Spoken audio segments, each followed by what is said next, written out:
Good morning, students. Hope you all are fit and fine at your home. First of all, we will take pledge. I, Rajandeep Kaur, commit to be vigilant and bear in mind at all times the risk to myself and my colleagues from COVID 19. I promise to take all necessary precautions that prevent the spread of deadly virus. I promise to follow and encourage others to follow the key COVID appropriate behaviors. To always wear a mask or face cover, especially when in public places, to maintain a minimum distance of 6 feet from others, to wash my hands frequently and thoroughly with soap and water. Together, we will win this fight against COVID 19. Today, we will start chapter number 2 of your reader book under title Kaki, written by Siya Ram Sharan Gupt. सबसे पहले हम इस लेखक का परिचय पढ़ेंगे बेटा। Let's start. Siya Ram Sharan Gupt का जन्म झांसी के निकट चिरगांव में सन 1895 में हुआ।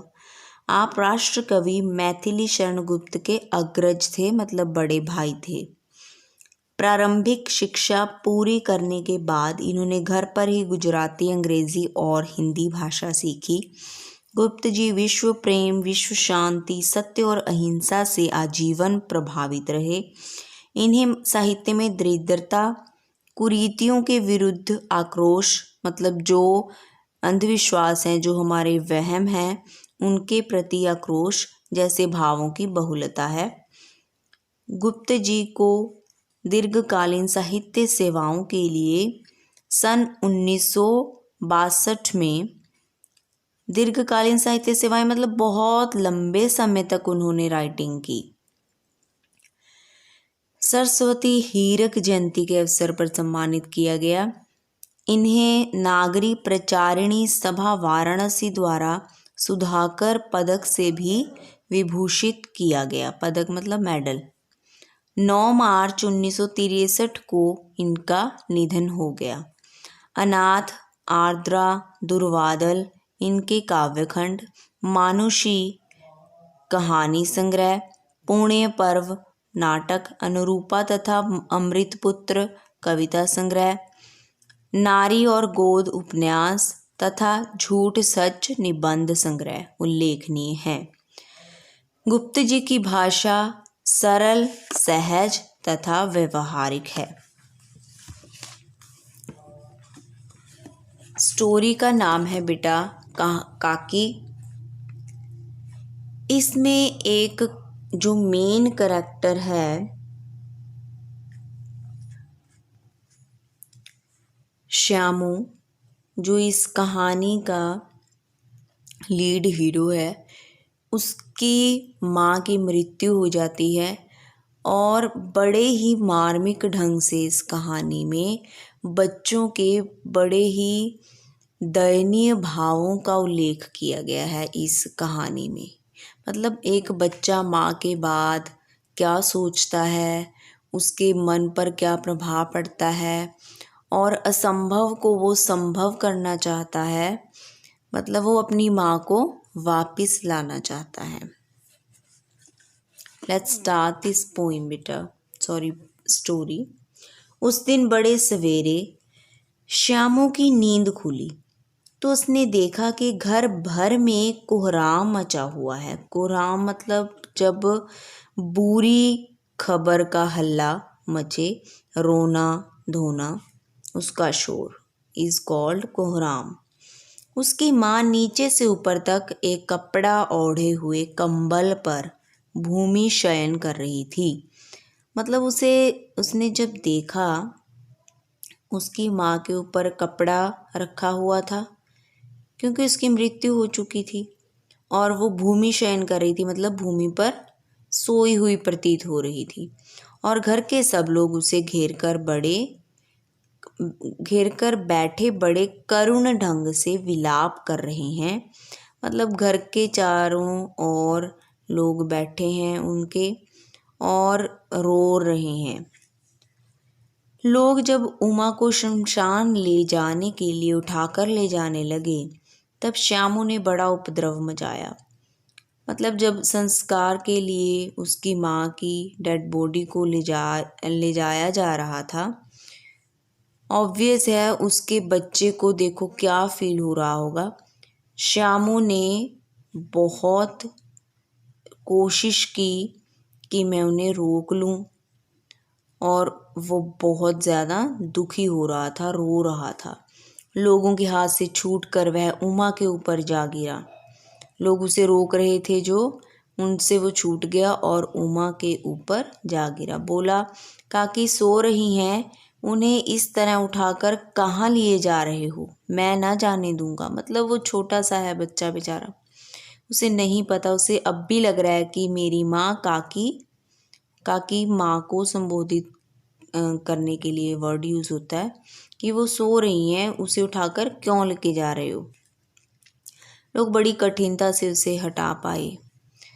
काकी के दाह संस्कार में उसे नहीं जाने दिया। एक दासी राम राम करके उसे घर पर ही संभाले रही। यद्यपि बुद्धिमान गुरुजनों ने उसे विश्वास दिलाया कि उसकी काकी उसके मामा के यहाँ गई है, परंतु असत्य के आवरण में सत्य बहुत समय तक छिपा न रह सका। मतलब कुछ लोग थे, उन्होंने वैसे ही बोल दिया और उस बच्चे श्यामू को विश्वास दिला दिया कि काकी उसके मामा के घर गई है, उसके नानके गई है। परंतु झूठ के आवरण में, झूठ के पर्दे में सच नहीं छिपा रह सकता, सच सामने आ ही जाता है। इसीलिए उसे पता चल ही गया कि मेरी माँ अब भगवान के पास चली गई है। आसपास के अबोध बालकों के मुंह से ही वह प्रकट हो गया। मतलब बड़े तो कंट्रोल कर लेते हैं अपनी फीलिंग्स, वो बात ऐसी नहीं बोलते बच्चों के सामने, परंतु जो अबोध बालक हैं, जो छोटे बच्चे होते हैं, उन्होंने उसे बता दिया। यह बात उससे छिपी ना रह सकी कि काकी कहीं नहीं ऊपर राम के यहाँ गई है। काकी के लिए कई दिन तक लगातार रोते रोते उसका रुदन तो क्रमशः शांत हो गया, परंतु शोक शांत ना हो सका। वर्षा के अनंतर 1-2 दिन में ही पृथ्वी के ऊपर का पानी तो अगोचर हो जाता है, परंतु भीतर ही भीतर उसकी आर्द्रता जैसे बहुत दिन तक बनी रहती है। वैसे ही उसके अंतस्थल में वह शोक जाकर बस गया। मतलब जब बारिश होती है, ऊपर का पानी अगोचर हो जाता है, पानी तो सूख गया, उसकी आंखों में से खत्म हो गया, लेकिन उसका दुख, जैसे मिट्टी मॉइस्चराइज रहती है ना बारिश के कई दिनों बाद भी, ऐसे ही उसका दिल है जो वो भी गीला था इस दुख के कारण। वह प्रायः अकेला बैठा बैठा शून्य मन से, शून्य मन होता है जिसमें कोई फीलिंग ही ना हो, शून्य मन से आकाश की ओर ताका करता देखा करता था। एक दिन उसने ऊपर आसमान में उड़ती पतंग देखी। न जाने क्या सोचकर उसका हृदय दिल एकदम खिल उठा। विश्वेश्वर, जो उसके पापा थे, विश्वेश्वर के पास जाकर बोला, काका मुझे एक पतंग मंगा दो। पत्नी की मृत्यु के बाद विश्वेश्वर अन्य मनसक रहा करते थे। मतलब उसका मन कहीं और ही रहता था, उसका भी ध्यान उसकी बातों पर नहीं अच्छे से गया, उसने इग्नोर टाइप कर दिया। अच्छा मंगा दूंगा, जस्ट लाइक दैट, ऐसे ही बोल दिया उसने। हाँ अच्छा मंगा दूंगा कहकर वे उदास भाव से कहीं और चले गए। श्यामू पतंग के लिए बहुत उत्कंठित हुआ, तो बहुत एक्साइटेड था कि मुझे किसी तरीके से पतंग मिल जाए। वह अपनी इच्छा किसी तरह रोक ना सका। एक जगह खुंटी पर विश्वेश्वर का कोट टंगा हुआ था। इधर उधर देखकर उसने एक स्टूल सरका कर रखा और ऊपर चढ़कर कोट की जेबें टटोली। उनमें से एक चवन्नी का आविष्कार करके, चवन्नी उसने ढूंढ ली, खोज ली, वह तुरंत वहां से भाग गया।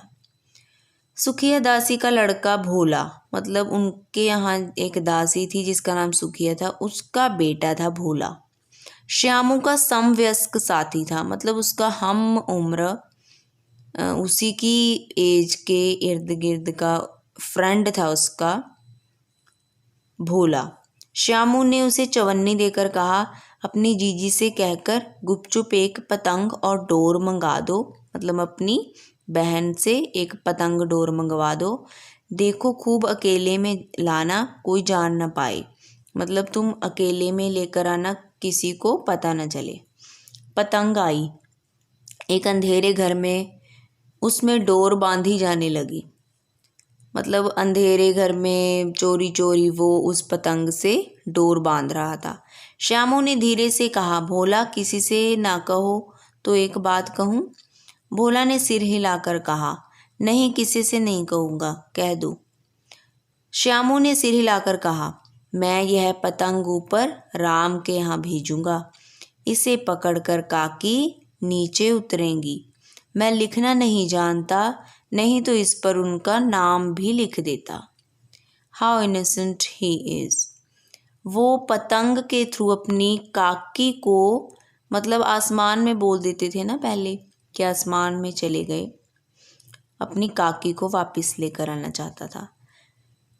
भोला श्यामू से अधिक समझदार था। उसने कहा, बात तो बहुत अच्छी है, परंतु एक कठिनता है, एक डिफ़िकल्टी है। यह डोर पतली है, इसे पकड़कर काकी उतर नहीं सकती, इसके टूट जाने का डर है।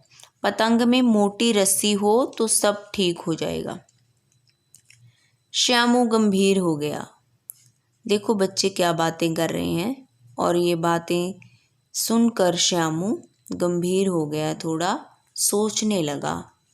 मतलब यह है कि बात लाख रुपए की सुझाई गई है, परंतु कठिनता यह थी कि अब मोटी रस्सी कैसे मंगाई जाए।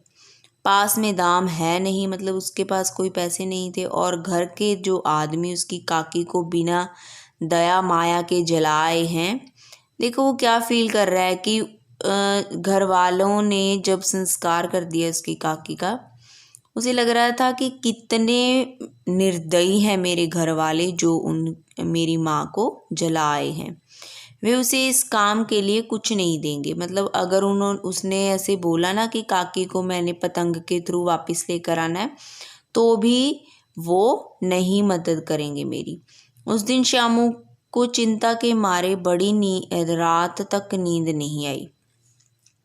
पहले दिन की तरकीब से दूसरे दिन उसने विश्वेश्वर के कोट से 1 रुपया निकाला, ले जाकर भोला को दिया और बोला, देख भोला, किसी को मालूम ना हो पाए, अच्छी अच्छी 2 रस्सियाँ मंगा दे। मतलब फिर से उसने विश्वेश्वर के कोट से 1 रुपया निकाल कर रस्सी मंगवा ली।